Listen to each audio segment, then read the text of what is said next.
자, 안철수 측근이었고 또 민주당에 있다가 민주당을 비판하고 나와서 다양한 정치 행보를 하고 있는 금태섭 전 의원이 있죠. 자, 근데 그 양반이 인터뷰를 했는데 한국에 파시즘적인 강풍이 불어닥칠 수 있다라는 말을 했습니다. 자, 그가 이제 이야기한 배경을 보면 한국에 히틀러 같은 파시스트가 출현하는 게 아닌가 걱정하는 사람이 있는데 어떻게 생각하냐니까 그럴 가능성이 있다고 생각한다. 우리가 생각지도 못했던 인물이 생각지도 못했던 주장을 들고 등장할 수 있다.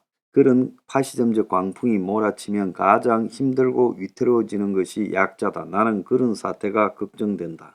전 세계가 위태롭다. 중국이나 러시아가 주장하는 것을 보면 논리가 없다. 과거 사회주의 시절에는 이데올로기적 논리가 있었으나 지금은 우리가 힘이 세다라는 것밖에 없다. 서구의 자유민주주의 체제도 많은 실패를 했다.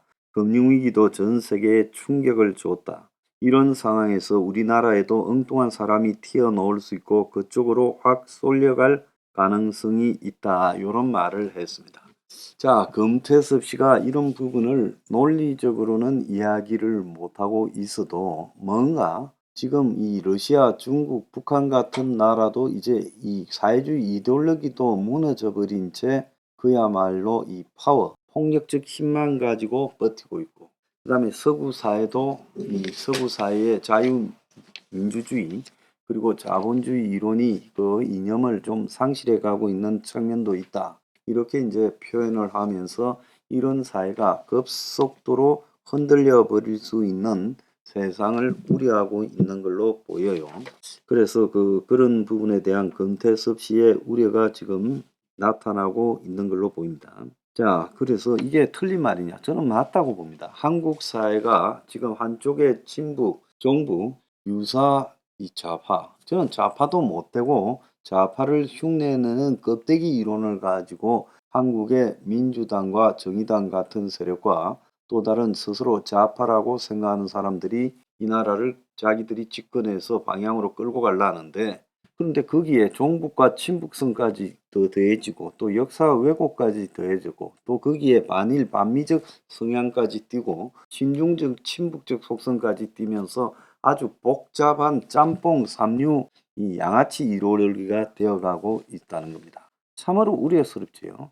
좌파의 지시인들이 거의 소멸되어 버리고 좌파 중에서 기존의 한국의 좌파들의 행태에 대해서 그건 아니다. 올바른 한국적 진보가 어떻게 가야 된다. 이렇게 말하는 세력이 붕괴되어 버렸어요. 그 반면에 또 한편으로는 보수주의의 이데올로기도 없다라는 겁니다. 실제 한국의 보수주의 운동이 거리에서 뭐 태극기 운동이니 여러 가지 형태로 나타났지만은 거기에 이론적 배경을 갖다가 조사해 보면 지극히 취약하고 허접하기 그지없다는 겁니다. 자, 그런 상황 속에서 한국의 좌우의 이데올로기가 거의 다 무너져 버렸다.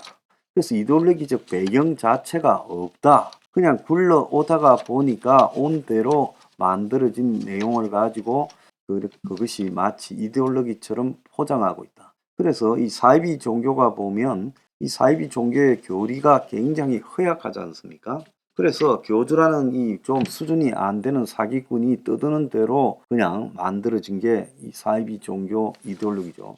그래서 기성 종교에 비해서 사이비 종교의 이 종교로서의 이론적 체계가 매우 허약하고 또 일치하는 스펙트럼이 없다라는 겁니다.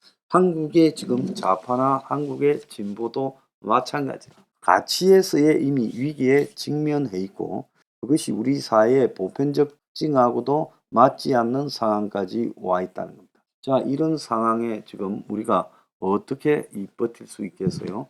자, 버티기가 상당히 어려운 겁니다. 그래서 저런 수준의 이데올로기, 기득권의 앞잡이를 보수라고 만들고 있고 또 더 나아가서 북한의 앞잡이들을 중국의 앞잡이들을 진보라고 만들어가고 있습니다. 두 가지 다 가치로서의 체계는 상실한 지 오래고 한국적 현실에서 맞지 않는 좌우 기득권의 논리에 불과하다는 것.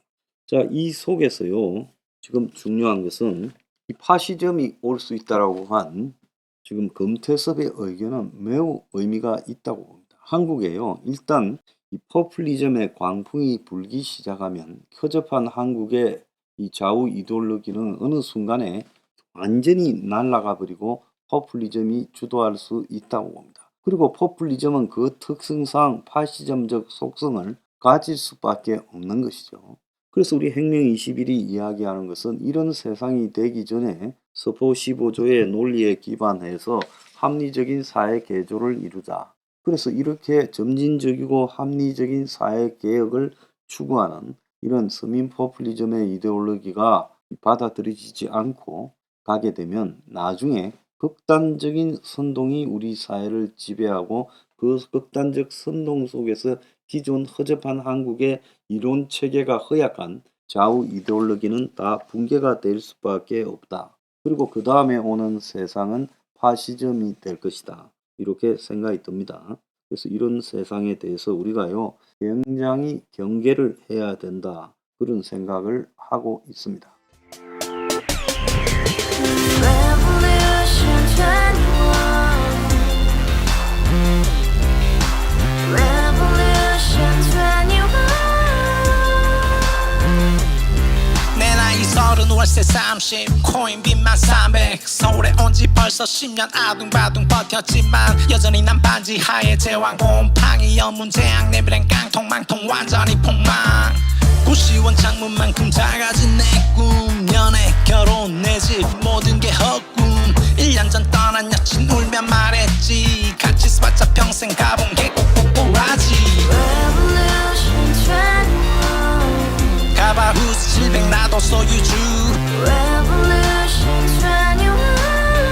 가발 후스 700 나의 소주 택시기사 우라부지 마트 캐셔 울어무니 우리 집안 다 털어봤자 후줄 그래 개선민 내 미래 거기서 팍 끝난 거지 팍 더 이상 노력 따윈 괴물이 스펙 찾아서 말리 비오는 날 알바 잘려 맨날 학원 날 개쳐 발려 밤비 내리는 양화대교 홀로 걷고 있을 때 현수막에 아로 새겨진 평당 700짜리 아파트 다같이 소리 질러 혁명 21 Revolution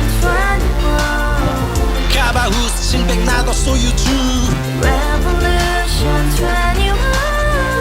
가발 후스 700 나의 소주 You and I, we live together in the house.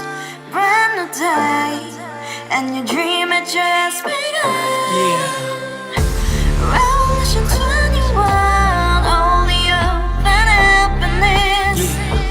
너의 곁에 내가 영원히 Yeah. 지금까지 정치인들 입만 열면 찝찝찝 개소리 멍멍멍 쳤다 하면 뻥 잘난 부모 만나 잘난 학교 나오면 뭐 하나 우동살이 꽉 찬 대가리 깡통 소리 통통 저 푸른 조원이의 그림 같은 집을 짓고 평상사천 팔면 뭐해 평생 살 수 없는 집 내 미래 내 꿈 희망 퀵 살아나는 집 우리의 미래 혁명 21